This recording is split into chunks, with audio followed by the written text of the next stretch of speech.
3, 2. Welcome to the end of the world. And right in front of us. In 2005, after 16 years of silence, the wheezing, groaning engine of the most famous time machine in television history once again materialized on British screens. Doctor Who, a beloved but decidedly old-fashioned sci-fi series that had run from 1963 to 1989, returned to a television landscape that had dramatically changed.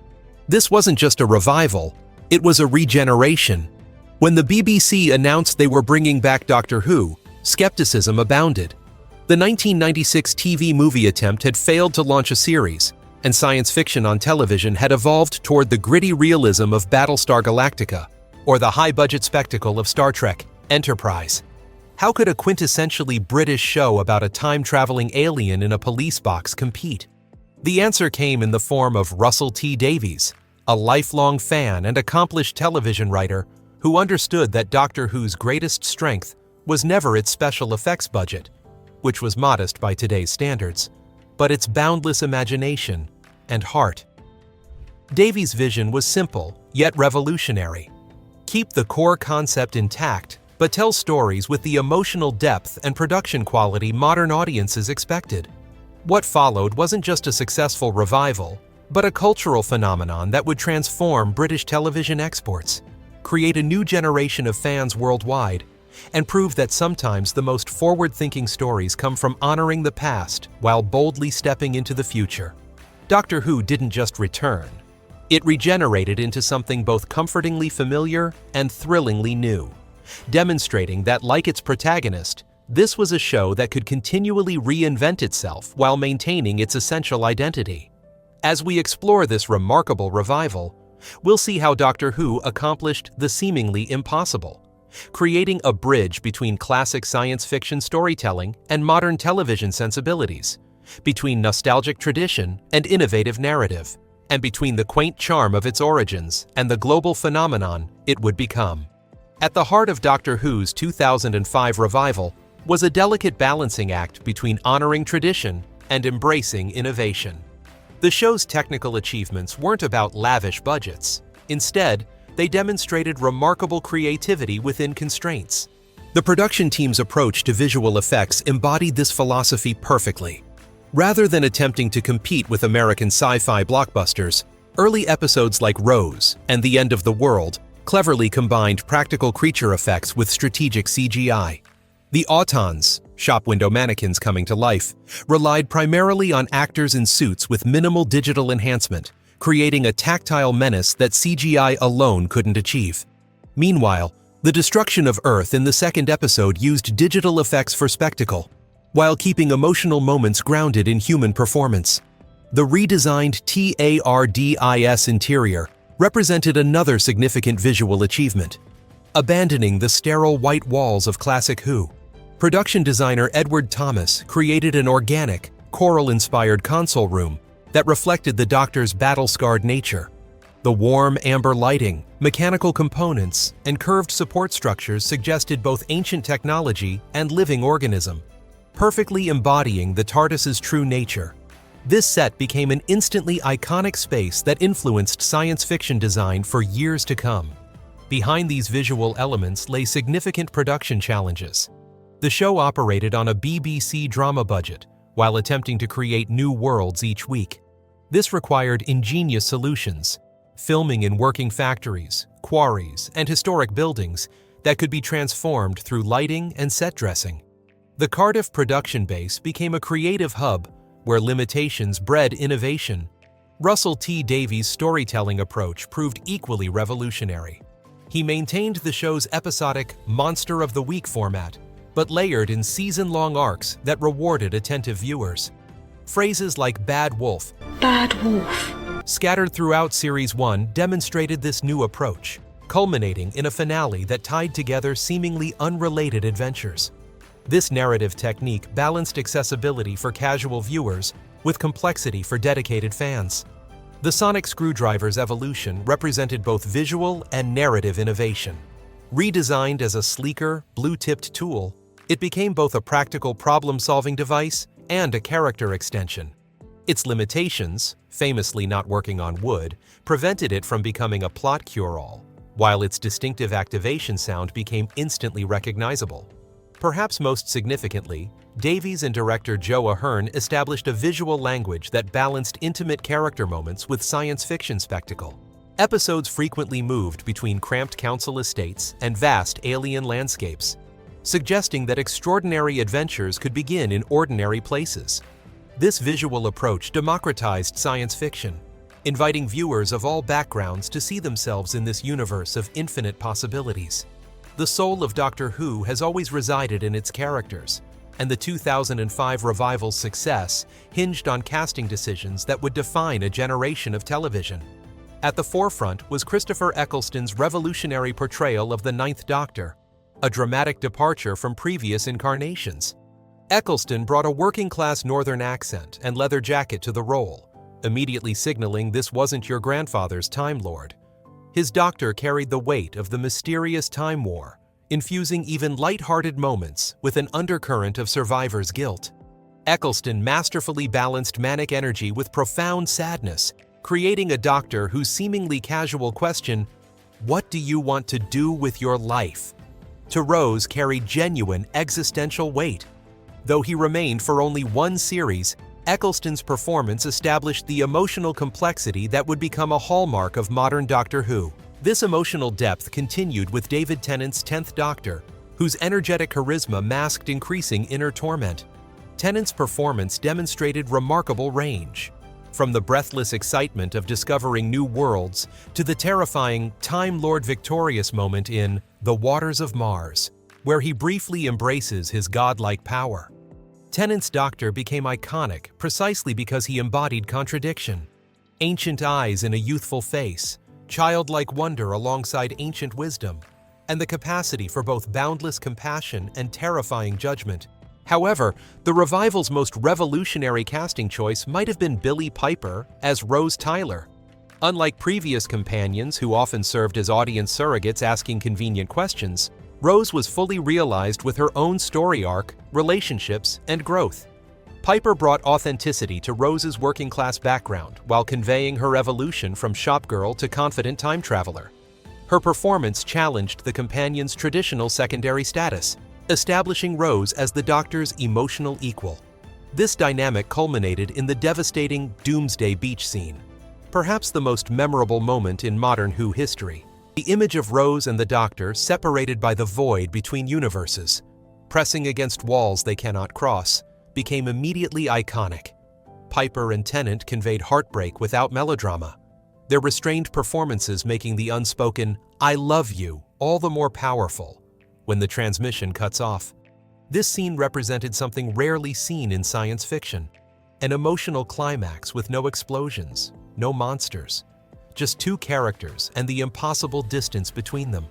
The Doctor-companion relationship transformed the show's storytelling possibilities. By focusing on how extraordinary adventures affected ordinary people, Davies created stories with emotional stakes transcending the typical save the world formula.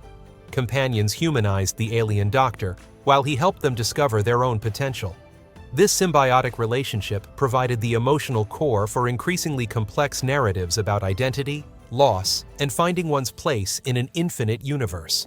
When Doctor Who materialized back onto screens in 2005, it faced a reception landscape as varied as the planets the Doctor visits. Initial reactions split along predictable lines. Classic series devotees approached with cautious skepticism, concerned the show might abandon its roots, while mainstream viewers, many unfamiliar with the original run, embraced it as an exciting new sci-fi drama with a distinctly British sensibility. The series premiere, Rose, captured this divided response perfectly. Drawing 10.8 million viewers, far exceeding BBC expectations, it demonstrated immediate mainstream appeal while polarizing longtime fans. Critics praised its accessibility and production values, but debated whether it maintained the essential Who-ness of the classic series. By the emotionally charged finale, The Parting of the Ways. However, even skeptics recognized Davies had created something that honored the past while boldly moving forward. Perhaps the most controversial element was the introduction of the Time War backstory. This narrative decision, placing genocide and survivors' guilt at the core of the Doctor's identity, represented a radical shift from the more straightforward heroism of classic Doctors. Similarly, the inclusion of romantic elements between the Doctor and Rose challenged the character's traditionally asexual portrayal. These changes reflected how television storytelling had evolved toward character-driven narratives with moral complexity. The show itself mirrored this evolution. Early episodes like Aliens of London maintained a somewhat campy Monster of the Week approach reminiscent of classic Who. By series 3 and 4, however, the storytelling embraced more sophisticated season-long arcs with payoffs requiring viewer commitment. The transformation was complete by Series 5 under Stephen Moffat, whose fairy tale approach further pushed the show toward complex mythology and non-linear storytelling. This evolution extended to the show's visual identity. The early revival's documentary-style cinematography gradually gave way to more cinematic production values. Compare the relatively straightforward visual approach of Rose to the sweeping camera movements and complex staging of The 11th Hour, the result of both increased budgets and growing creative ambition. Hidden within this evolution were fascinating details rewarding attentive viewers. The Bad Wolf arc scattered clues throughout Series 1 that seemed like background elements until the finale revealed their significance. The Saxon references throughout Series 3 operated similarly. Most impressively, Moffat's era included callbacks spanning years. The crack in Amy's wall eventually connecting to the Doctor's grave on Trenzalore seasons later. One particularly subtle detail appeared in The Shakespeare Code, where the 10th Doctor mentions meeting Queen Elizabeth I, calling her Good Queen Bess. Good Queen Bess. Before adding cryptically, "Well, she was when I knew her." This throwaway line found its payoff years later in The Day of the Doctor, revealing a complicated history between them. This style of long-term storytelling, rare in television before the streaming era, demonstrated the show's growing narrative sophistication. As audience perception evolved from viewing Doctor Who as a quirky British curiosity to recognizing it as pioneering television, the show earned critical acclaim alongside its commercial success, winning BAFTAs, Hugo Awards, and international recognition, while continuously regenerating its approach to keep pace with changing viewer expectations. Nearly 2 decades after its revival, Doctor Who's legacy extends far beyond viewing figures or merchandise sales.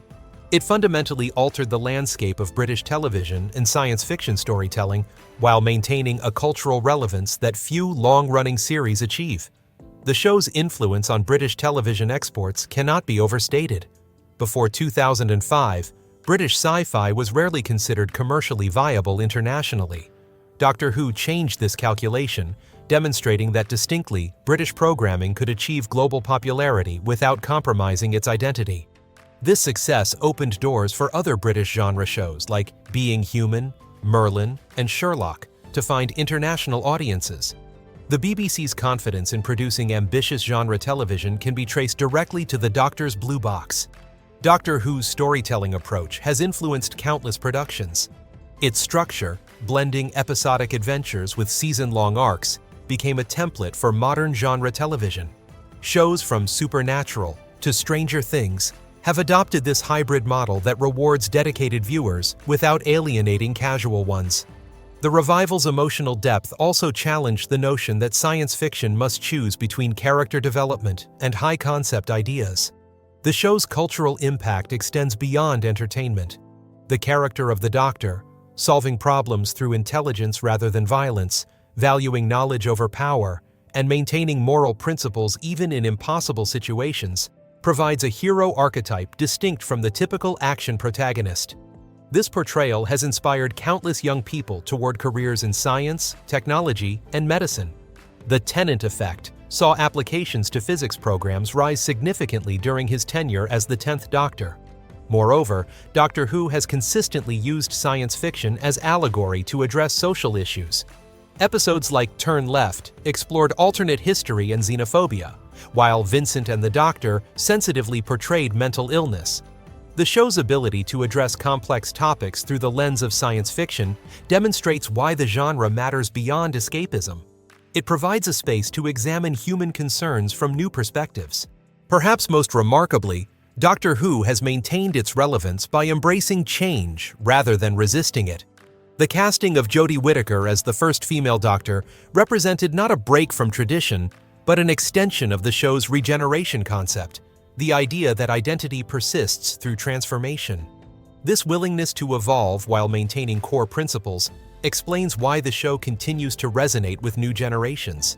Today, in an era of meticulously planned franchise universes and content calculated by algorithms, Doctor Who's idiosyncratic approach feels more vital than ever. Its imperfections and creative risks stand in contrast to increasingly standardized entertainment. The show reminds us that stories need not be flawless to be meaningful. They simply need heart, imagination, and the courage to try something new.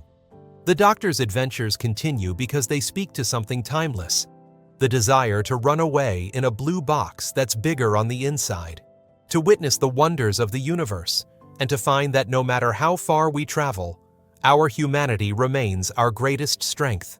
Like the Time Lord at its center, Doctor Who proves that reinvention isn't just a survival strategy. It's what keeps us alive. What's your favorite Doctor or memorable moment from the show? The universe of Doctor Who is vast and filled with endless possibilities, just waiting to be explored. If you enjoyed this deep dive into one of the greatest historical dramas ever made, hit that subscribe button for more explorations of cinema's most influential works.